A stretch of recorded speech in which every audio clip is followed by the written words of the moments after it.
Hi guys, welcome to my channel, Jackie with a Q.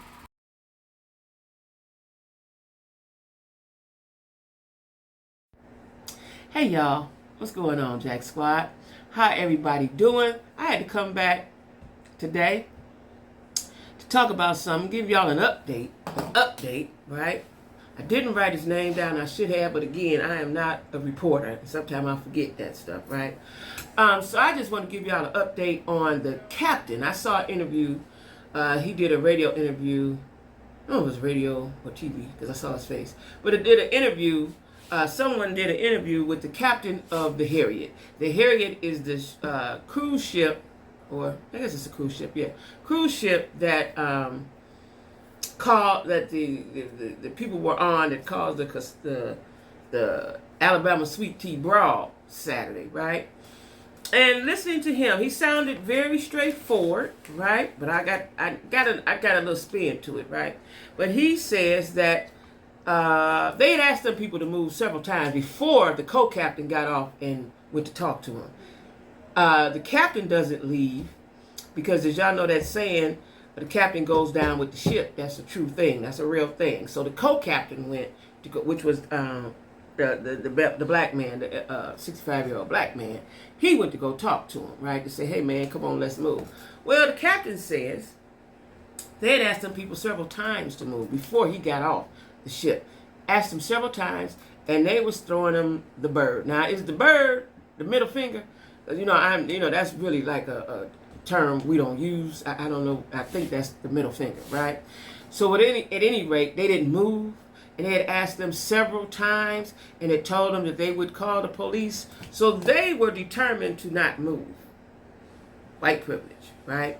And it stated that one of the ladies on the boat is kin to some a political official. I don't know if it was the governor or the senator. I can't remember, right? I didn't write it down because it didn't matter. They didn't move. They was wrong, and that's what happened, right? I am not Oprah Winfrey, but. They didn't move, and they had been asked several times, and they were being rude and obscene in their gestures and their comments, right? So they didn't move. So the co-captain said, okay, man, let me go down here and talk to him. Now, this is the thing. They know them people. They from Selma. They come all the time, or every year or whatever. They frequent it. They know them, and they've had problems with them before. How do you go to somebody else's establishment and think you can run it the way you want to run it? I don't care what color you is. You dead ass wrong, right? Well, one time, the captain says, they have a golf cart that they use for the elderly and the disabled to get them on and off to the parking lot off the boat. They took the whole golf cart and drove it to a hotel, where I guess the hotel they were staying. They found it at a hotel. So these people have been used to doing whatever they wanted to do. Side note, it stated that their store, which I thought it was Vassar's Mini Mart, is permanently closed. That's what it says when you go to Google. Vassar's Mini Mart is permanently closed. Now, people say they're just going to open up somewhere else. Well, maybe good. That, whatever they do, they do. That location is closed. Now, well, they're going to have to change the name if you don't, because we're not coming in there. We ain't fooling with y'all, right? So if they don't change the name, then we won't know, I guess, unless somebody do some research and tell us. But at any rate, they've been having problems out of these politically connected, do what you want to do, privileged white family. They've been doing what they want to do with no regards to the law, no regards, right? I'm just going to do what I want to do. I'm going to park my boat right here. I don't care nothing about the ship got to come in. I'm going to take your golf court because I feel like it, and I'm going to leave it. They've had problems with them people before. So the captain told his story very eloquently, right? And he's stating, now this is the part that you got to pay attention to. I don't care. Let me tell y'all something about white folks. I hope I don't get in trouble with this. Even though they know somebody wrong, they still going to have their side, right? In my opinion. And he said it was not a racial issue, even though it looked like a racial issue. Okay. All right. Okay. So, and it was 5 or 6 of them that jumped on that man, they say, initially, right? So that wasn't a racial issue. So I guess they're saying if Billy Bob or Jimmy Jam, Jesse May or somebody had went down there and told him to move, they would have jumped him as well. I'm guessing that's what he was saying, right? Because they've had problems with them people before. But what the captain wanted us to know was that it was not racial. These are just hooligans that do what they want to do. I don't know. I could take that with a grain of salt. I think it escalated because it looked racial. And I ain't even going to say that. I'm going to say this. The man was 65, and he was a black man fighting a whole bunch of people. It don't matter what age he was. He could have been 25. He could have been 35. He could have been 45. The fact that they jumped a black person, a human being, is the reason why they got whooped on. Right? Now, someone in the comments said, so there was a 16-year-old white guy that helped, and there was a 16-year-old that swam to the deck. So the 16-year-old white guy that swam to the deck, he called him, let me see if I get this right, a guy, and he called him a boy, 6-year-old boy. But the 16-year-old guy that swam across, the black guy, he called him a man. So they're making differences. You got to pay attention, y'all. Did he do it on purpose? Don't know. But he called one 6-year-old, the white 6-year-old, a boy, young boy, and he called the other 16-year-old a young man. I don't know if he just talking, if it really was a play on words. But I'm telling you what I'm telling you.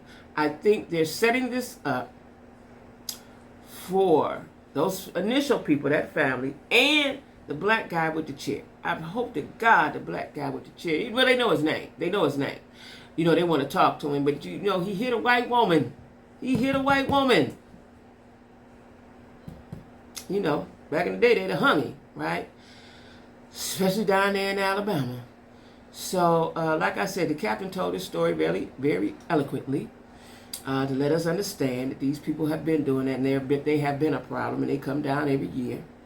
The reason why I say it was racially motivated, because Trump was there. I'm sure they had listened to the Trump rhetoric. I'm sure of that. And it hyped them up, right? Then there was a memorial of some sort for the deck, and it was people of all races there regarding the cruise ship, right? And what took place years back at that dock, right? So it's two different sides of the coin that had events there that day. Regardless of whether it was racially motivated or not, it was wrong. Dead wrong. I appreciate the captain for speaking and telling us that these people was hooligans. And they've done things like this before, never to that extent. I appreciate that. But the fact remains that they hit they jumped on an elderly black man, which could have caused him to have a heart attack or something worse. I had a friend years ago. His dad had a furniture store in my neighborhood, and he got into an argument. This is why I'm not arguing with folks. Got into an argument with I don't know if it was a customer or just somebody that came in there and had a heart attack and died. Right there in the store. Right? So this could have went the wrong way, but the ancestors was there, and they covered that, right? And again, I must say this again, the black man that hit the lady in the chair, he wasn't particularly hitting her. He was hitting circumstances and things and situations he's been involved in, that he's heard his parents and grandparents and friends and co-workers and everybody else have been involved in. He was hitting 400 or 500 years of oppression. He was hitting the hoses, the dogs, the hangings. That's what he was hitting, okay? That's what he saw, all right? He was triggered. I'm going to say that, okay? So, okay, we got the update. That their mini mart is now permanently closed, and they have been arrested. A couple of them had warrants already for assault or whatever. And they've been doing what they want to do. They've been having their way in Alabama, okay? So anyway, y'all, make sure you like, share, comment, and subscribe. Like, share, comment, and subscribe, okay? And y'all be good on this Friday, all right?